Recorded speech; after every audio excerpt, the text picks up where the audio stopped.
সুপ্রিয় দর্শক, বাংলাদেশ টেলিভিশনের নিয়মিত আয়োজন ফ্যাসিবাদের দিনলিপি অনুষ্ঠানে আপনাদের সবাইকে স্বাগত জানাচ্ছি। আপনাদের সঙ্গে আছে আমি সাঈদ খান।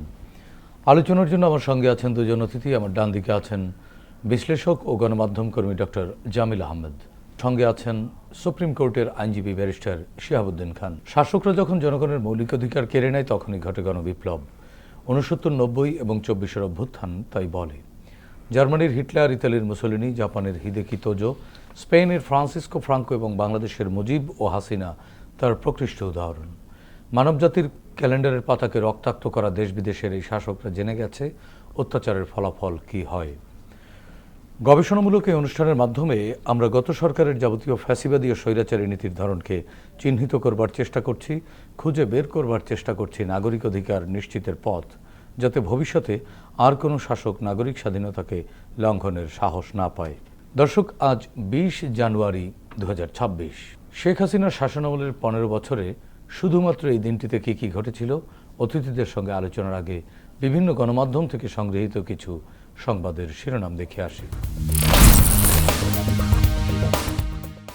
2009 ঢাকা ও চট্টগ্রামে তালা ভেঙে রেলওয়ের নথি গায়েব। 2010 পদ্মা সেতু নির্মাণ ব্যয়ে বড় প্রশ্ন। 2012 কেরানীগঞ্জে আওয়ামী লীগের 2 গ্রুপের সংঘর্ষ, গুলিবিদ্ধ হয়ে স্কুল ছাত্র নিহত। 2013 ছাত্রলীগের গুলিতে শিশুর মৃত্যু, 25 জনের বিরুদ্ধে মামলা। 2015 তারেক ফখরুলের বিরুদ্ধে গ্রেফতারি পরোয়ানা। 2016 তত্ত্বাবধায়ক সরকার বিষয়ে খায়রুল হকের রায় অবৈধ ছিল। 2018 2 বিশ্ববিদ্যালয়ে পিষ্ট 7 কলেজ, 1.5 লক্ষাধিক শিক্ষার্থী অনিশ্চয়তায়। 2019 ভোটের মর্যাদা রাখব শেখ হাসিনা। 2022 লবিস্ট নিয়োগ করে গণতন্ত্রকে হত্যা করেছে আওয়ামী লীগ। 2024 বাংলাদেশে একদলীয় শাসন প্রতিষ্ঠিত হয়েছে। মঈন খান। দর্শক, শিরোনামগুলো দেখলাম, এবার শুনবো আলোচনা অতিথিদের কাছ থেকে। শুরুতেই যাচ্ছি ডক্টর জামিল আহমেদ, আপনার কাছ থেকে শুনতে চাই। 2009 সালের একটি সংবাদের শিরোনামে দেখলাম, ঢাকা ও চট্টগ্রামে তালা ভেঙে রেলওয়ের নথি গায়েব। এই নথি গায়েবের ঘটনা কিন্তু রেলওয়েতে বিষয়টি এমন নয়। বিগত রিজিমে আমরা দেখেছি বিভিন্ন সময় বিভিন্ন কখনো তালা ভেঙে, কখনো কী কারণে, কোথা থেকে কে কিভাবে গায়েব করলো, কোনো হদিস পাওয়া যায়নি। এটি আসলে কি প্রশাসনের দুর্বলতা, না এটি আসলে ইচ্ছাকৃতভাবেই সত্যকে ধামাচাপা দেওয়ার জন্যই করা হতো? বিশেষ করে একটা দেশে যখন সুশাসনের অভাব থাকে বা গভর্নেন্স ক্রাইসিস থাকে, সেটা বিভিন্নভাবে আমাদের সামনে ধাপে ধাপে ফুটে ওঠে। যেমন আমরা নথি গায়েবের চিত্রটি বিভিন্ন অফিস থেকে যখন দেখি, পরে বের হয় যে এর সাথে জড়িত যারা ছিলেন তারা ওই দুর্নীতির সাথে জড়িত ছিল বলে ভবিষ্যতে যাতে এটি কোনো ধরনের বিচার, কোনো সালিশ, কোনো কিছুতে না যায়, সেজন্য এটিকে সরিয়ে ফেলা হয়। 2 নম্বর হচ্ছে যে একটা প্রশ্ন হতে পারে যে নথি গায়েব হচ্ছে একটা ঘটনা, কিন্তু একটা অফিসের দায়বদ্ধতা কি করে এইভাবে সম্ভব যে একটা মানুষ চাইলেই যে কোনো ডকুমেন্ট, নথি কিংবা কোনো কিছু সরিয়ে ফেলতে পারে?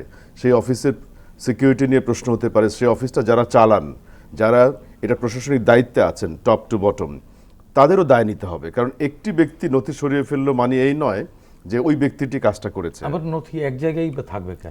এক জায়গায় থাকবে কেন, এটি একটি। কিন্তু দেখা যায় মোস্ট অফ দ্য টাইম যখনই এরকম কোনো ঘটনা ঘটে, ওই অফিস প্রধান বলেন যে এটি তো আমার জানা নেই, আপনারা লিখিত অভিযোগ দিলে আমরা দেখতে পারি। তো এই জন্য আমার কাছে মনে হয় যে সবচেয়ে স্পেসিফিক হচ্ছে দায়বদ্ধতা, যে ওই অফিস প্রধান জনগণের কাছে বা প্রশাসনের কাছে দায়বদ্ধ কিনা, নাম্বার 1।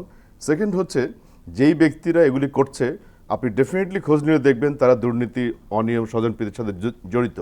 এই জন্য তারা ডকুমেন্টগুলি কোনো প্রমাণ রাখতে চায় না। যেমন আমরা আরও বিভিন্ন ধরনের সরকারি অফিসে, বেসরকারি অফিসে দেখি যে নথি গায়েব, সার্টিফিকেট জালিয়াতি। তারপরে ধরা যায় কোনো একটা ব্যক্তির কোনো একটা প্রকিউরমেন্ট পারচেসের ডকুমেন্ট ছিল, সেই ডকুমেন্টটা পাওয়া যাচ্ছে না। তো এইগুলো বাংলাদেশ থেকে এই 15 বছরের যে চিত্র আমরা একটু আগে কথাগুলো, শিরোনামগুলো দেখলাম, এগুলো যাতে রিপিটেশন না হয়, সেটি হচ্ছে এখনকার দিনের বড় চ্যালেঞ্জ। এখনও যদি আমরা পেপারে দেখি যে এরকম কোনো ঘটনা ঘটছে, তাহলে আমার বুঝতে হবে যে আমাদের মাইন্ডসেটের পরিবর্তন হয়নি। বিগত রিজিম আসলে তাদের রিজিম যখন টিকে ছিল তখন তাদের যে কর্মকাণ্ড, সেই কর্মকাণ্ডগুলোর নথিপত্র তো এখনও সংরক্ষিত রয়েছে, যেগুলো ঘাটলে অনেক অপকর্ম বা অনেক অপতৎপরতার দালিলিক প্রমাণ পাওয়া যাবে। এগুলো আমরা দেখেছি যে অনেক খুঁজে পাওয়া যাচ্ছে না, এবং 5 আগস্ট ফ্যাসিস্টের পতনের পরেও কিন্তু অনেক অফিসে আমরা আগুনও লাগতে দেখেছি। বাংলাদেশে এটি একটা কমন ঘটনা যে অনেক সময় বলা হয় যে আপনার বিমা অর্থ কিংবা ক্লেম করার জন্য তারা এটিকে ড্যামেজ করে দেওয়ার চেষ্টা করে, নাম্বার 1। সেকেন্ড হচ্ছে ভিতরের যারা ষড়যন্ত্রের সাথে এক ধরনের স্টেক হোল্ডার হিসেবে জড়িত ছিল, তারা যেটি করে যে এটার মূল ব্যক্তিদেরকে আড়াল করার জন্য এই জিনিসগুলোকে সরিয়ে ফেলে। আমার কথা হচ্ছে এটি যে আপনি এই ধরনের সম্ভাব্য বিপদ হতে পারে বা সম্ভাব্য ডকুমেন্ট সরিয়ে ফেলতে পারে জানার পরেও, যে কোনোভাবে নষ্ট করতে পারে, আমি জানার পরও এক্সট্রা সিকিউরিটি বা মেজার্স আমি কেন নেব না, এটা একটা প্রসঙ্গ। আর আমি যদি বলি যে না আমার ওই অফিসের নথিগুলো এখানে ছিল, বিশেষ করে আপনি জানেন যে ভূমি অফিসে হঠাৎ করে বলা হলো যে সেখানকার এত থেকে এত সনের অনেকগুলো ডকুমেন্ট নাই, কতগুলি মানুষ ভুক্তভোগী। এই জিনিসগুলো যাতে রিপিটেশন না হয়, বারবার বলবো যে এটি একটা বড় কালো অধ্যায় আমরা দেখেছি সারা দেশে, যে এরকম ডকুমেন্ট নথি সরিয়ে ফেলা। তারপরে অনেক সময় এমন হচ্ছে যে অযোগ্য লোক একটা বড় পদে চলে আসছেন, তার এডুকেশনাল সার্টিফিকেট বা কোনো কিছু নেই, পরে বলা হলো একটা নোট ফর রেকর্ড যে ওনার এই নথি এই সময়কাল থেকে এই সময়কাল পর্যন্ত হারিয়ে গেছে। আপনি আর ভেরিফাই করতে পারছেন না যে উনি কোন প্রক্রিয়া এসে জয়েন করেছিল। এবং এটি আসলে মূলত ওই অযোগ্য লোকগুলিকে সেফগার্ড দেওয়ার জন্য এই কাজগুলি করা হয়েছে। এগুলো আপনার কাছ থেকে একটু আইনের ব্যাখ্যা জানতে চাই। এগুলো তো আইন দ্বারা সংরক্ষিত প্রত্যেকটি জিনিসই।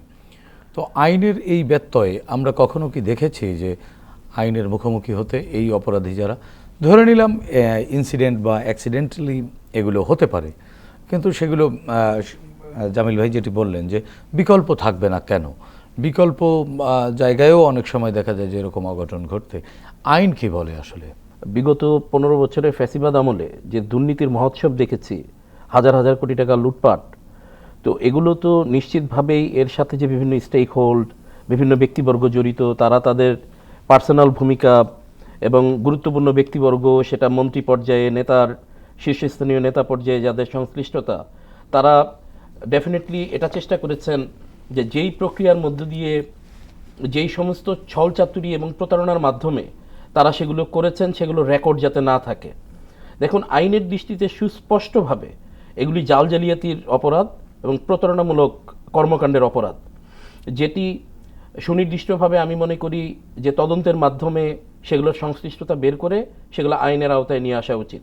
এখন অপরাধীরা যেটা করে, শিহাব ভাই, আমরা সবসময় বলি উচিত, কিন্তু আমরা করি না কেন? হ্যাঁ, ওটি আমি বলছি যে অপরাধীরা যেটা করে, অপরাধীরা কিন্তু এই সমস্ত ডকুমেন্টস নষ্ট করার পেছনে বা এগুলোকে ড্যামেজ করার পেছনে তারা, যেটি একটু আগে আমার সমালোচক বললেন, যে তারা সেটাকে আগুন লাগিয়ে দেওয়ার মাধ্যমে অথবা সেটা ছাড় পোকার মাধ্যমে পুড়ে যাওয়ার ফলে অথবা অন্য কোনো দুর্ঘটনার মাধ্যমে হয়ে যাওয়ার ফলে সেটাকে ইমিউন করেন নিজেদেরকে।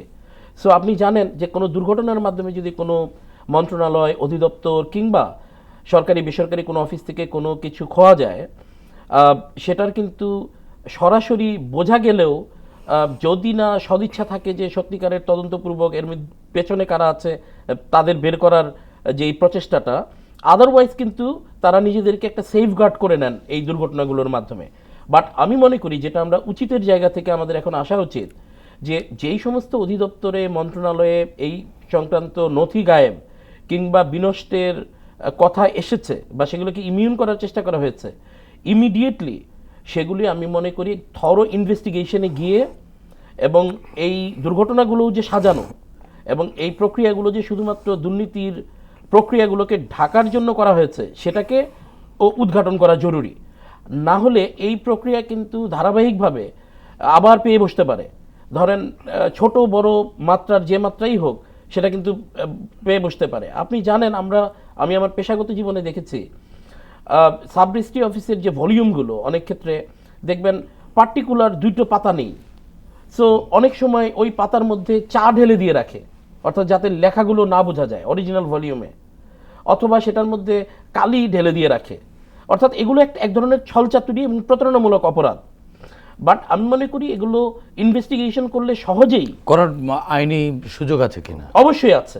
আমি মনে করি প্রত্যেকটি গভর্নমেন্টের ঐশীয় প্রতিষ্ঠানসমূহ এটি অভিযোগ দায়ের করে সেগুলো তদন্তের মধ্যে গেলেই আপনি এর মধ্যে কোনো না কোনো লিঙ্কে সংশ্লিষ্টতা খুঁজে পাওয়া যাবে। এবং আমি মনে করি এখানে একদম টপমোস্ট দায়ী যারা সংশ্লিষ্ট তাদেরকেও এই আইনি প্রক্রিয়ার মধ্যে নিয়ে আসা সম্ভব। সুযোগ অবশ্যই রয়েছে, ফৌজদারি অপরাধের কোনো তামাদি নেই, সেটি আপনি ইভেন 50-100 বছর পরেও করতে পারেন। তো আমাদের এখন প্রয়োজন যে আপনি দেখবেন অনেক বড় বড় প্রকল্প, বিগত রিজিমের অনেক ডকুমেন্ট এভাবে তো নষ্ট হয়েছে, এটা কি তারা নষ্ট করে দিয়েই গেছে? আমি তো ব্যক্তিগতভাবে বলবো যে এটা একটা অবভিয়াস টেন্ডেন্সি, বোঝাই যায় যে এই যে একসাথে এই যে এতগুলো ডকুমেন্টস নষ্ট হওয়া, পুড়ে যাওয়া বা খোয়া যাওয়া, এগুলো তো ইঙ্গিতপূর্ণ, এবং এগুলো থেকে বোঝাই যায় যে এটি কি কারণে করেছে, কেন করেছে। কারণ তাদের সময়ের দুর্নীতির মহোৎসব তো এখন ওপেন, এটার মধ্যে তো আর কারো সন্দেহের লেশমাত্র নেই যে তারা যে বিভিন্ন প্রকল্পের নামে, উন্নয়নের নামে তারা যে দুর্নীতির মহোৎসব এখানে কায়েম করেছিলেন। তা আমি মনে করি যে এটা ওই ফৌজদারি আইনের আওতায় নিয়ে এসে এর সাথে সংশ্লিষ্ট পুরো চেইনটাকে আমি মনে করি যে শাস্তির আওতায় আনতে হবে এবং আনা জরুরি। নাহলে কিন্তু এই প্রক্রিয়াটায় কোনো এক সময় আবার এই অপরাধী চক্র, সেটা একটা মন্ত্রণালয় অধিদপ্তরের ভেতরকার কর্মকর্তা কর্মচারীরা, ইনফ্যাক্ট বিগত রিজিমের অনেক আমলারা তো রয়েই গেছেন। জি, সেটা তো আপনি জানেন যে অগাস্ট গণ অভ্যুত্থানের পরবর্তী সময়ে আমরা বেশ কিছু জায়গায় কিন্তু এই ধরনের বিতর্কিত বিভিন্ন ইভেন্ট আমরা দেখেছি, এবং এগুলো খুব জনমানুষের মনে, এবং আমি তো মনে করি যে সকলেই এইটুক ব্যাপারে নিশ্চিত হয়েছেন যে এর পেছনে দোসরদের হাত রয়েছে, এবং এই দোসরদের হাত চিরতরে বন্ধ করবার জন্য আমি মনে করি এই জায়গাটাতেও এখন হাত দিয়ে, অর্থাৎ যারা নিজেদেরকে নিরাপদ মনে করছেন যে আমরা এগুলো ঢেকে, এগুলো সরিয়ে দিয়ে আমরা নিরাপদ রয়েছি, তাদেরকে একটা চমক দিয়ে ওই দোসরদেরকেও আইনের আওতায় নিয়ে আসার জন্য, অথবা নতুন দোষরও যাতে সৃষ্টি না হতে পারে। জি, আমি ওইটাই বলছিলাম। দেখুন, অপরাধের শাস্তি কিন্তু আরেকটি শুধুমাত্র ওই অপরাধকে থামানোর সাইকোলজি থেকে তৈরি হয় না। একজন অপরাধের শাস্তি দেওয়া হয় যাতে ভবিষ্যৎ অপরাধ বা অপরাধ কর্ম তৈরি না হয়, এটাও কিন্তু শাস্তি প্রদানের একটি আরেকটি লক্ষ্য। মানে টুফোল্ড যেটা আমরাকে বলি, যে ওই অপরাধেরও শাস্তি এবং ভবিষ্যতে এই জাতীয় অপরাধ যাতে না সংঘটিত হয় সেটার জন্য দৃষ্টান্ত স্থাপন করাই কিন্তু আইনের কাজ। এই জাতীয় ঘটনা ঘটলে আমরা অতীতে দেখতাম একটা 1 বা 3 সদস্য বিশিষ্ট তদন্ত কমিটি গঠন করা হয়, এবং ওই কমিটিটাও গঠন করা হয় পারপাসফুলি, যাতে কমিটিটা দীর্ঘ সময় ধরে কাজ করতে থাকে। তা আসলে কি কাজ করে কেউ জানতে পারে না। একটা সময় আপনি দেখবেন যে মানুষের ইন্টেনশনটা, আগ্রহটা চলে যায় অন্যদিকে। তা এই ধরনের ঘটনাগুলিও, যেই জিনিসটা আমার আলোচক আরেকজন বললেন যে আইনগতভাবে যদি আপনি টাইটেন না করেন, মানুষ সুযোগ পেয়ে যায় যে আপনাকে এক ধরনের এক্সাম্পলারি কিছু পানিশমেন্টের ব্যবস্থা করা। যখন এই ঘটনাটা ঘটলো, তার ডেফিনেটলি এখন তো ধরেন আপনি সিসিটিভি ক্যামেরা থেকে শুরু করে সব কিছু থাকে, অনেক আধুনিক সব কিছু। তো এই জায়গাতে এসেও যদি আমি তদন্ত কমিটি নির্ভর একটা জিনিস করে দিয়ে রেখে দেই, অনেক সময় অনেকে বলে যে কেউ তো লিখিত অভিযোগ আমাদের কাছে দেয়নি। অনেকেই দেখবেন গণমাধ্যম এই বিষয়ে কথা বলতে চাইলে যে আমরা তো কোনো লিখিত অভিযোগ এই বিষয়ে পাইনি, অথবা তথ্য পাওয়া যায়। এক্স্যাক্টলি। তো অ্যাজ ইফ এই শব্দ, টার্ম, এই কাজগুলো প্রত্যেকটাই হচ্ছে লেম এক্সকিউজের মতো। শিহাবুদ্দিন খান, আপনার কাছ থেকে আরেকটি বিষয়ে আলোচনা শুনতে চাই। 2010 সালের একটি সংবাদ, পদ্মা সেতু নির্মাণ ব্যয় বড় প্রশ্ন। সরকার যদি সত্যি জবাবদিহিতামূলক এবং সততার সাথে কাজ করত, তাহলে শুরুতেই তো ব্যয় নির্ধারণ করতে পারত। দফায় দফায় এই ব্যয় বাড়ানো বা নানান অজুহাতে রিশিডিউলিং করা, টেন্ডার প্রক্রিয়া, এগুলো নিয়ে এত প্রশ্ন উঠতো না। সময়ের সাথে সাথে সবকিছুর ব্যয় বেড়ে গিয়েছিল না ভিন্ন কিছু ছিল? এই পদ্মা সেতুতে যেই পরিমাণ দুর্নীতি হয়েছে, যেটা এখন প্রকাশ্য, বিভিন্ন স্ট্যাটিস্টিক্সে সেটা প্রকাশ্য, এটাকে কিন্তু শুরু থেকেই এটার অপরাধের দায়, দুর্নীতির দায় থেকে রক্ষা করবার জন্য বা এটার সংশ্লিষ্টতা না দেখানোর জন্য বিগত ফ্যাসিস্ট সরকারের আপ্রাণ প্রচেষ্টা ছিল। এটার মধ্যে কোনো দুর্নীতি হয়নি, এটার মধ্যে কোনো অনিয়ম হয়নি, তারা কিন্তু এটা বারে বারে প্রমাণ করবার চেষ্টা করেছেন। আদতে বর্তমান বাজার মূল্যেও যেটা বিভিন্ন স্ট্যাটিস্টিক্সে এসেছে, যে এই যে পদ্মা সেতু যেই খরচে করা হয়েছে, এর কয়েক ডাবল পদ্মা সেতু করা যেত। আপনার মনে আছে নিশ্চয়ই, এই পদ্মা সেতু নির্মাণের শুরুর দিকে কিন্তু এখানে যেই দুর্নীতির অভিযোগ আন্তর্জাতিক পর্যায় থেকে এখানে আনার করা হয়েছিল এবং দেখানো হয়েছিল সুস্পষ্টভাবে, সেটাতে আপনি জানেন পরবর্তীতে আমাদের বর্তমান যে প্রধান উপদেষ্টা, তার এগুলো আন্তর্জাতিক কানেকশনের মাধ্যমে তিনি সেগুলো বিতর্কিত করবার চেষ্টা করেছেন বলে এটা একটা রাজনৈতিক আবরণ দেওয়ার চেষ্টা করেছে বিগত সময়ে। এবং পরবর্তী সময়ে কিন্তু ওই সময়ের মন্ত্রী পদত্যাগ করতে বাধ্য হয়েছে, যদিও তাকে আবার পরবর্তীতে ইমিউন করার চেষ্টা করেছে। এগুলি সবই এই যে দুর্নীতি লব্ধ টাকা, এগুলো ফ্যাসিলিটেট করার পুরস্কারের ফসল আমি বলবো, যে তাদেরকে এগুলোকে পুরস্কৃত করা হয়েছে, তাদেরকে নিরপরাধ এই দিয়ে সার্টিফাইড করে।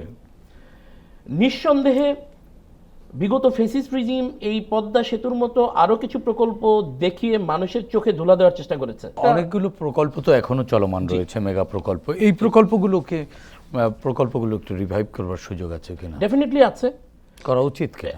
আমি মনে করি যে এটার একটা স্পেশাল মনিটরিং টিম বা এটার অ্যাসেসমেন্ট টিম করে এটার শুরুতে যে প্রাক্কলন ব্যয় এবং পরবর্তীতে সেটা কতটুকু বেড়েছে, কতটুকু যৌক্তিক ছিল, এই বিষয়গুলো আনা উচিত। কারণ আপনি আমাদের দেশের মতো দেশে একটি উন্নয়ন কাজে যদি নির্মাণ ব্যয় এমন জায়গায় নিয়ে যান যেটা উঠানোর জন্য, মানে আমি স্বাভাবিক নিয়মে বলছি, লাইফ টাইমে উঠবে না, তাহলে কিন্তু সেটা আপনি কতটুকু এটা কনভেন্সিং বা এটা ট্রেড অফিংটা কতটুকু যৌক্তিক সেটা নিয়ে কিন্তু ভাবার সুযোগ আছে। পদ্মা সেতুটাকে বিগত ফেসিস্ট রিজিম তারা একটি উন্নয়নের তকমা দিয়ে এর ব্যাকআপে তারা দুর্নীতির মহোৎসব তৈরি করেছিল। তারা এখান থেকে হাজার হাজার কোটি টাকা লোপাটের সুযোগ তৈরি করে দিয়েছিল। তারা এমন একটি সাইকোলজিতে গিয়েছিল যে ছোটোখাটো ব্রিজ, ছোটোখাটো রাস্তার দুর্নীতি দিয়ে তাদের পোষাচ্ছে না। তারা এই ধরনের মেগা প্রকল্প করে, অর্থাৎ তাদের যারা স্টেক হোল্ড, তাদেরকে যারা ফ্যাসিলিটেট করেছে, যেই সিন্ডিকেট, তাদেরকে এই দুর্নীতি করবার সুযোগ তৈরি করে দিয়েছিল। এই কারণেই আপনি দেখবেন যে এটা বিভিন্ন সময় প্রাক্কলন বাড়িয়েছে, সেটার মধ্যে কোনো স্বচ্ছতা আমরা দেখিনি। সেটা কি কারণে বেড়েছে, সেটা ওই বাজার মূল্য নির্ধারণের জন্য, ওই ব্যয় বৃদ্ধির জন্য আমরা কিন্তু যেই যথাযথ যেটাকে বলি ট্রান্সপারেন্ট কোনো প্রক্রিয়া কিন্তু দেখিনি। আমরা শুধু এটুকু জেনেছি যে এর ব্যয় এত বেড়েছে, এটার ব্যয় বাড়ানো হয়েছে, এটার ডিজাইনে পরিবর্তন করা হয়েছে, এটাকে এই কারণে এত টাকার খরচ হয়েছে। এই সমস্ত বিষয়গুলো সাধারণ মানুষের জন্য যেমন এটা বোধগম্য ছিল না, তেমনিভাবে এই উন্নয়ন প্রক্রিয়ার এই চোখে ধোলা দেওয়ার মাধ্যমে তারা দুর্নীতিকে জায়েজ করেছে, তারা দুর্নীতিকে সম্পূর্ণ করেছে এবং তারা এমন একটি প্রসেসে সেটা করেছে। আপনি একটি লম্বা সময়ে এটি লক্ষ লক্ষ বা 1-2 কোটি টাকার বিষয় না, তারা এখানে শত শত কোটি টাকা বিভিন্ন সেগমেন্টে দুর্নীতির পথ তারা উন্মোচন করেছিল বলেই তারা কোনো একটি প্রক্রিয়ায়, টেন্ডার প্রক্রিয়ায়, প্রাক্কলন ব্যয় নির্ধারণ প্রক্রিয়ায়, এর ব্যয় নির্বাহের প্রক্রিয়ায় তারা স্বচ্ছতা রাখেনি। জামিল আহমেদ, এই যে ক্ষেত্রে সবচেয়ে ইন্টারেস্টিং হচ্ছে দুর্নীতি যারা করে তারা এই দুর্নীতির নাটকের ভার্সনটিকে এমনভাবে তৈরি করে মানুষের সামনে, সহজে এটাকে বোধগম্য হয় না। যেমন আমরা পদ্মা সেতু নিয়ে দেখলাম যে ওয়ার্ল্ডের বিভিন্ন দেশে যখন ব্রিজ কনস্ট্রাকশন হয় সেগুলির একটা কম্পারেটিভ অ্যানালিসিস বিভিন্ন নিউজ পেপার চেপেছিল যে এশিয়ার দেশে কত খরচ পড়ে, অন্য জায়গায় কত, এবং প্রাকৃত ব্যয় বাড়িয়েও কত। তার মধ্যে সবচেয়ে প্রথমে আমরা ফার্স্ট হয়েছি যে আমাদের মতো এরকম ব্যয় ওয়ার্ল্ডের কোনো দেশে হয় না, নাম্বার 1। সেকেন্ড হচ্ছে যে এখানে একটা বিষয় লক্ষণীয় যে এই দুর্নীতির সাথে বিশ্বব্যাংক যখন সংশ্লিষ্টতা পেয়ে অনেকের কথা বলল, গভর্নমেন্ট সেটা এন্ডোর্স করতে রাজি হয়নি। রাদার তারা ওই যোগাযোগ মন্ত্রীকে এক ধরনের সসম্মানে বলল যে উনি দুর্নীতি করেননি। কেন করেননি? যে অর্থ ছাড় হয়নি, এখন দুর্নীতি হওয়ার সুযোগ নেই, একটা ভার্সন সামনে আনলো। কিন্তু মূলত নেগোসিয়েশন, কথাবার্তা, আন্ডারস্ট্যান্ডিংগুলো অর্থ ছাড়ের আগেই হয়, অর্থ ছাড়ের সময় তো আর হয় না। তো এই ভার্সনটা বাংলাদেশের সব টিভি, রেডিও, পেপারে আমরা বারবার দেখতাম, একটা কমন ভার্সন যে না, পদ্মা সেতু তো দুর্নীতি হয়নি, নিজের টাকায় করব। এখন আমরা নিজের টাকায় করার সক্ষমতা অর্জন করেছি কিনা এটা কেউ কিন্তু জিজ্ঞেস করেনি। অথচ বছরের পর বছর ধরে আপনার এটার ট্যাক্সের বোঝা আপনার মাথায় থাকছে যে এটা ব্যয়ভার আপনি সেখান থেকে বহন করবেন। আর থার্ড হচ্ছে দেখেন, এই পদ্মা সেতুর এই দুর্নীতির সময়কালে তার বিরুদ্ধে দুর্নীতির অভিযোগ ছিল বিশ্বব্যাংকের। নিশ্চয়ই বিশ্বব্যাংক এবং অন্য দাতা সংস্থা ক্লিয়ারলি সবকিছু বলতে পারেনি, এটা চাপের মধ্যে বলেছে। এখন কিন্তু গভর্নমেন্ট চাইলে রিয়েল চিত্রটা তাদের কাছ থেকে নিতে পারে। তাদের কাছে ডেফিনেটলি অডিট হয়েছে, স্টেকদের কাছ থেকে অবশ্যই তাদের অডিট ছিল, তথ্যপত্র ছিল, অনেকটা শোনা যায় তারা কনফিডেন্সিয়ালি হেড অফ দ্য স্টেটকে দিয়েছিল। কিন্তু উনি এমনভাবে এটা পাবলিকলি গণমাধ্যমে এনেছেন যে না, আমার মন্ত্রীদের মধ্যে কেউ দুর্নীতি করেনি। রাইট টাইম হচ্ছে এই জিনিসগুলো কনফিডেন্সিয়াল তাদের কাছ থেকে চেয়ে নিয়ে আবারও তদন্ত করা, জাতির সামনে উন্মুক্ত। অবশ্যই। এবং আপনি দেখবেন এই পদ্মা সেতু নির্মাণে তারা আমরা আমাদের নিজেদের টাকায় করব বলে সরকারি বেসরকারি মানুষের কাছ থেকে কিন্তু তারা টাকা তুলেছে সরকার। ওই টাকাগুলোর কি কোনো ব্যবহার বা ওই টাকাগুলোর কি হয়েছে এটা কোনো স্বচ্ছতা আছে, বা তারা কি ওটার কোনো বিবরণী দিয়েছে? আমরা কিন্তু সেগুলো দেখিনি।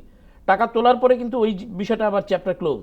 অর্থাৎ তারা বিদেশি টাকাও খেয়েছে, সরকারি ফান্ডের টাকাও খেয়েছে, মানুষের বেতনের টাকাও খেয়েছে, জামিল আহমেদ এবং বাচ্চাদের স্কুলের টিফিনের টাকাও খেয়েছে। জি, জামিল আহমেদ, 2016 সালের একটি সংবাদে দেখলাম তত্ত্বাবধায়ক সরকার বিষয়ে খায়রুল হকের রায় অবৈধ ছিল এটি বুঝবার পরেও সেই রায়ের উপরে বহাল থাকলো কেন সরকার? একটা দেশের গভর্নেন্স সিস্টেম যখন ভেঙে পড়ে, প্রতিষ্ঠানগুলোর দিকে তখন আস্তে আস্তে আস্তে আস্তে করে সেই ভাঙনটা আসে। আপনি দেখেন যে আমাদের সাথে ব্যারিস্টার আইনজীবী, সে আরও এর সাথে সাপ্লিমেন্ট করবে, যে এই বেশ কিছু এক্সক্লুসিভ পজিশন আছে যেগুলো আমরা অতীতে বাংলাদেশে, ওয়ার্ল্ডের সব দেশে দেখেছি, যে সেই পজিশনগুলো থেকে মানুষ কতটা ডিসেন্সি এবং অনার নিয়ে কথা বলে। অতীতে এই পজিশনগুলো থেকে যেভাবে ন্যাক্কারজনকভাবে ক্ষমতা কাঠামোকে ফ্যাসিলিটেট করা হয়েছে, যেমন একজন প্রধান বিচারপতি যার কথা এইমাত্র আমরা আলাপ করলাম, উনি আবার পরবর্তীকালে ওনার টেনিওর শেষ হওয়ার পরপরই আরেকটা লাভজনক পদে জয়েন করেছেন, যেটি উনি করতে পারেন না। বাংলাদেশের ইতিহাসে কখনো এটি ঘটেনি। কেন এটা ওনাকে দেওয়া হয়েছে? একটা প্রাইস পোস্টিংয়ের মতো, যেহেতু উনি আমার পক্ষে এক ধরনের একটা ডিকটেটেড রায় উনি দিয়েছেন, যে জন্য ওনাকে আবার ফ্যাসিলিটেট করা হয়েছে। এবং এটা তখন প্রত্যেকে বুঝতে পেরেছিল যে এটা অন্যায় এবং একটি চাপিয়ে দেওয়া একটা রায় বা একটা ডিসিশন দেওয়া হচ্ছে। তারপরেও সেই ব্যক্তিকে দিয়ে আমরা এটা বিভিন্ন গণমাধ্যমে বা সব জায়গাতে এটা এমনভাবে প্রচার করেছি, তত্ত্বাবধায়ক সরকারটি সম্পর্কে যেই ভার্সনটা আনা হয়েছে, জনগণকে আপনি বিশ্বাস করতে বাধ্য করেছেন যে না এটি আসল। পরে যখন আপনি সুযোগ পেলেন, মানুষ যখন একেবারে ওপেন ফ্রি একটা নিরবিচ্ছিন্ন সময় পেল, তখন আসল কথাটা বেরিয়ে আসলো। রাষ্ট্রের প্রধান বিচারপতি যার নাম আমরা দেখলাম, তাকে আমরা নিউজ পেপারে দেখেছি উনি কিভাবে অ্যাবসকন্ডিং থেকে আড়ালে আবডালে লুকিয়ে বেরিয়েছেন। ওনার মনোবল এতই কম ছিল যে ওনাকে এভাবে টাইম পার করতে হয়েছে। তো এটি বাংলাদেশের জন্য একটা বড়, একটা খারাপ একটা নিদর্শন। অনেকে তো এই মুহূর্তে আবার বলার চেষ্টা করছে একজন প্রধান বিচারপতিকে কারাগারে নেয়া, তাকে রিমান্ডে নেয়া। ওয়েল, একই সাথে আপনি নিশ্চয়ই মনে আছে জাস্টিস সিনহার কথা, যে ওনাকে আমরা কিভাবে আনহ্যাপি এন্ডিং ওনারটা তো আরও করুন, কারণ উনি সত্য কথা বলেছেন বলে ওনাকে দেশ ছাড়া করা হয়েছে। উনি সেগুলো একটা বইতে লিখেছেন, বইটা অনেক দিন পরে বের হওয়ার কারণে আমরা অনেক দিন পরে জানতে পেরেছি কি হয়েছে। তাহলে আপনি যদি এই ধরনের প্রেসিডেন্স তৈরি করেন, যেই পজিশন পোস্টগুলোতে নিয়ে মানুষ কখনো কথা বলতো না, সেগুলোকে আপনি সাধারণ মানুষকে সমালোচনা করার, কথা বলার জন্য একটা সুযোগ করে দিচ্ছেন। আর এখন উনি অন্যায় করেছেন বলে উনি আইনের দ্বারস্থ হবেন না, এই ধরনের ফ্রেমিং দিয়ে আসলে এটা আইনের ঊর্ধ্বে তো কেউ না, অবশ্যই নয়, নিশ্চয়ই। এবং আইনের ঊর্ধ্বে কেউ না, এই জিনিসটি প্রতিষ্ঠিত করা গেলে দেশে তো অন্যায় অনিয়ম অনেকাংশেই মানে হ্রাস পাবে, এবং সাধারণ কাঙ্ক্ষিত যে গণতন্ত্রের জন্য জুলাই গণ অভ্যুত্থান, যে অধিকারের জন্য জুলাই গণ অভ্যুত্থান, সেটি প্রতিষ্ঠিত হওয়ার সুযোগটি তৈরি হবে। নিশ্চয়ই নিশ্চয়ই। ব্যারিস্টার শিহাব, 2024 সালের একটি সংবাদে দেখছি বাংলাদেশে একদলীয় শাসন প্রতিষ্ঠিত হয়েছে। ডক্টর আব্দুল মঈন খান, বিএনপি নেতা, তিনি অভিযোগ করেছিলেন। দৈনিক প্রথম আলো এই নিউজটি গুরুত্বের সাথে চেপেছিল। একদলীয় শাসন প্রতিষ্ঠায় বাংলাদেশের গণমাধ্যমের কি কোনো ভূমিকা ছিল? আপনারা যথার্থই বলেছেন, নো ওয়ান ইজ অ্যাবভ ল। দেখুন, আইন বিশ্লেষকরা এবং রাজনীতি বিশ্লেষকরা প্রায়শই বলে থাকেন যে বাংলাদেশের এই যে গণতন্ত্রের পথ রুদ্ধ করে দিয়ে ফ্যাসিবাদী রাষ্ট্র কায়েমে রাষ্ট্রের একটি উইং, 3টি উইংয়ের গুরুত্বপূর্ণ একটি উইং বিচার বিভাগ, তার সর্বোচ্চ ব্যক্তি যেই নির্লজ্জ এবং ন্যাক্কারজনক ভূমিকা রেখেছিল ওই সময়, এবং এই তত্ত্বাবধায়ক সরকার ব্যবস্থা বাতিলে তার যে উলঙ্গ অংশগ্রহণ, সেটি কিন্তু পরবর্তীতে শেখ হাসিনাকে এই ফ্যাসিবাদী রাষ্ট্র, একদলীয় রাষ্ট্র ব্যবস্থা তৈরিতে একেবারে পথ পরিষ্কার করে দিয়েছিল। আমি সেই জায়গায় মনে করি যে এই যে তার ব্যাপারে যারা বলেন যে উনি একজন প্রধান বিচারপতি জেলে গিয়েছেন, আজকে তো সাবেক প্রধানমন্ত্রী, আমরা বলি যে পতিত স্বৈরাচার, তারও তো ফাঁসির রায় হয়েছে। সেও তো দেশে থাকলে তাকে সেই শাস্তির মুখোমুখি হতে হতো, এবং আমরা আশা করি যে তাকে ফিরিয়ে এনে সেই শাস্তি কার্যকর করা হবে। আমি যেই জায়গায়, আপনি আমাকে বলেছেন 2024 সালের যে এটা তো আমরা 71 থেকে 75 ওই সময়গুলো আমি ব্যক্তিগতভাবে দেখিনি, একেবারে ওই সময়কার মতো প্রতিধ্বনি মিলে যায়। এবং শেখ মুজিবুর রহমান সাহেবের সময়ে যখন স্বাধীনতার পরে জনমানুষের যে একটা আকাঙ্ক্ষা ছিল যে আমরা বৈষম্য থেকে মুক্তি পাবো, স্বাধীন রাষ্ট্র পেয়েছি, এই রাষ্ট্রে সবাই সবার মতামত প্রকাশ করবে, সবাই সবার রাজনীতি করবে, সবাই সব কিছুতে অংশগ্রহণ করবে, সেই পথটাকে কিন্তু তৎকালীন শাসক এবং বিগত 15 বছরের ফেসিস্ট হাসিনার পিতা শেখ মুজিবুর রহমান গলা টিপে কিন্তু তিনিও হত্যা করে, এই একই ধরনের আমি মনে হয় ওই সময় পত্রপত্রিকায়, যদি সাহসী পত্রপত্রিকায় পাওয়া যায়, যদিও একেবারে চতুর্দশ সংশোধনীর শেষের দিকে তো 4টি পত্রিকা রেখে বাকিগুলো তো বাদই দিয়ে দিল। অর্থাৎ একদলীয় শাসনের এবং একটিমাত্র দল, যেই দলে সবাইকে বাধ্য করা হলো সেখানে অংশগ্রহণের, এবং এই যে একটা গণতন্ত্র হত্যার যে দৃষ্টান্ত, আমার কাছে মনে হয় যে হুবহু তার কন্যা এখানে এসে সেটাকে আবার পুনঃস্থাপনের তার যে প্রচেষ্টা, সেটি মঈন খান সাহেব 24 সালে বলেছেন। স্বাধীন গণমাধ্যমের ভূমিকা নিয়ে যেমন আমরা বিভিন্ন প্রায়শ আলাপ করি, এই গণমাধ্যম কোনো স্বৈরাচার প্রতিষ্ঠায়, একদলীয় শাসন প্রতিষ্ঠায় তাবেদারের ভূমিকা পালন করলে কিন্তু সেটাও আমাদের প্রতিবাদ করা উচিত, এবং সেটাও দুঃখজনক। এবং ভবিষ্যৎ গণমাধ্যমের রোল কেমন আপনি জানেন বিগত ফ্যাসিস্ট সরকারের যে প্রধানমন্ত্রী, তার প্রেস কনফারেন্সে কিভাবে গণমাধ্যমের ব্যক্তিবর্গরা তেলবাজি করত এবং কিভাবে তাকে সবকিছুর থেকে ঊর্ধ্বে তাকে এক প্রকারের ঈশ্বর বানিয়ে ফেলতো, সেটা আমরা সেই ভূমিকা দেখেছি। তাদের যদি শক্তিশালী ভূমিকা নিদেন পক্ষে, অন্তত একটা কনসিডারেবল জায়গায় যদি তাদের ভূমিকা থাকতো, আমি মনে করি একদলীয় শাসন প্রতিষ্ঠায় শেখ হাসিনাকে অনেক বেশি বেগ পেতে হতো ভবিষ্যৎ। এবং আমি মনে করি এই গণমাধ্যমের এই ভূমিকা ভবিষ্যতের একটি পথ নির্দেশ করে। এটার থেকে শিক্ষা নেওয়ার আছে, এটার থেকে আবার মানে রাজনৈতিক সরকারগুলো বা রাজনৈতিক দলগুলো গণমাধ্যম যদি তাদের ত্রুটি ধরিয়ে দিতে যায়, তখন তো তাদের আবার ত্রুটি চেপে ধরতে চায় না। আমি মনে করি এই প্র্যাকটিস থেকে বের হয়ে আসতে সব পক্ষকেই বেরোতে হবে, সব পক্ষকেই বের হয়ে আসতে হবে। এক পক্ষ বেরোলে তো হবে না। আপনি দেখেন বিগত সরকার যেভাবে যারা আসলে সাহস দেখানোর চেষ্টা করেছেন, তাদেরকে ডিজিটাল নিরাপত্তা আইন, সাইবার আইন এগুলো দিয়ে কিন্তু, এবং তার আগে 57 ধারা দিয়ে অত্যাচার করবার চেষ্টা করেছে অসংখ্য সাংবাদিকদের। আবার একই সাথে ভবিষ্যতে যে হবে না এরও নিশ্চয়তা নাই, যদি না এই উপলব্ধি জাগ্রত হয় যে না, একটি দেশে স্বাধীন গণমাধ্যম, মুক্ত গণমাধ্যম এর গণতন্ত্র অটুট রাখতে যেমন ভূমিকা রাখে, একটি চলমান সরকারকে ট্রান্সপারেন্ট সরকারের কার্যক্রমের জবাবদিহিতা বৃদ্ধির ক্ষেত্রে গণমাধ্যমকে প্রশ্ন করতে দিতে হবে। এবং এটি না হলে কিন্তু সাধারণ মানুষের পক্ষে এই যাচাই বাছাই কিংবা এই প্রশ্নগুলো তোলা কিন্তু এত সহজ না, সেটা গণমাধ্যমকেই রাখতে হবে। আমি মনে করি যেই কনসিডারেবল জায়গায় এই স্ট্যান্ডার্ডটা মেনটেন করতে হবে যে গণমাধ্যমকে আমরা স্বাধীনভাবে কাজ করতে দিব। অবশ্যই কোনো গণমাধ্যমের যদি ইল মোটিভ থাকে, সেটা তো আইনের আওতায় আসবে, কিন্তু তাদেরকে স্বাভাবিকভাবে কাজ করতে দিতে হবে। তাহলে আমি মনে করি গণতন্ত্রের পথটা আরো সুগম হবে আগামী ভবিষ্যৎ। জামিল ভাই, একেবারেই শেষ দিকে আমরা শেষ করব। গণমাধ্যমকে প্রশ্ন তুলতে দেওয়ার স্বাধীনতার কথা বলেছেন, এই জায়গাতে আমি আসতে চাচ্ছিলাম। সেটা হচ্ছে গণমাধ্যমের যে নেচার আপনি বললেন, কিন্তু আমরা অতীতে দেখেছি প্রেস কনফারেন্সগুলোর কথা উঠেছে, এই প্রেস কনফারেন্সগুলো প্রশ্ন নয় প্রশংসা করতে এসেছি এরকম একটা ভাব ছিল। একজন দাঁড়িয়ে অনেকক্ষণ প্রশংসা করতেন, শেষে যখন তাকে জিজ্ঞেস করা হতো উনি বলতেন না, আমার কোনো প্রশ্ন নেই, তাহলে উনি ধন্যবাদ দিয়ে শেষ করতেন। কিন্তু গণমাধ্যম হচ্ছে বারবার রিপিটেডলি এটা কেন, গণমাধ্যম তো ওয়াচডগ, এটা কেন করলেন, ওইখানে অনিয়ম হলো কেন, এই প্রশ্নগুলি করবে। সারা ওয়ার্ল্ডে গণমাধ্যম এভাবেই কাজ করে। ভবিষ্যতে যদি কখনো কেউ এই কাজগুলো করতে শুরু করে, আমার ধারণা এখন রাইট টাইম হচ্ছে প্রতিবাদ করার, যে প্লিজ আপনি এই কাজগুলো করবেন না। কিন্তু আবার ভবিষ্যতে এই কাজটি করবার সুযোগও তো নিশ্চিত করতে হবে। রাইট, এটি করতে হবে। আপনি যদি সেই প্ল্যাটফর্ম না রাখেন, আপনি যদি জনগণের মুখোমুখি না হন, আপনি জাস্ট একটা বিদেশ ভিজিটে গেলেন, ফিরে এসে সুন্দর কথাগুলি বললেন, একদম কমন স্টেটমেন্ট, তাতে কিন্তু মানুষের ওই প্রেস ব্রিফিংগুলো কোনো কাজে লাগে না।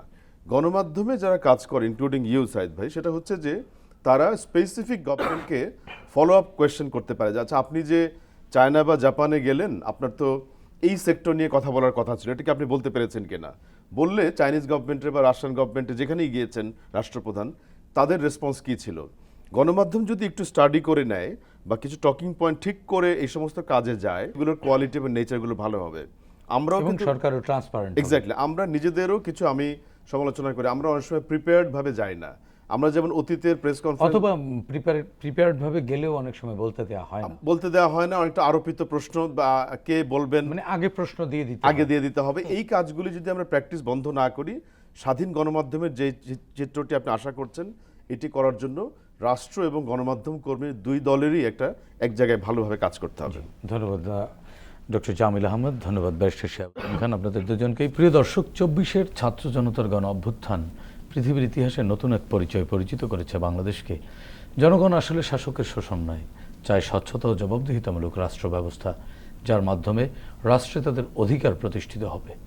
প্রজা থেকে হয়ে উঠবেন নাগরিক। আসুন নতুন এই বাংলাদেশকে আমরা নাগরিক বান্ধব হিসেবে গড়ে তুলি, সাধ্যমতো ভূমিকা রাখি দেশ ও জাতি গঠনে। প্রিয় দর্শক, দেখা হবে আগামী পর্বে নতুন অতিথির সঙ্গে। ততক্ষণ পর্যন্ত ভালো থাকুন, সুস্থ থাকুন, বাংলাদেশ টেলিভিশনের সঙ্গেই থাকুন। খোদা হাফেজ।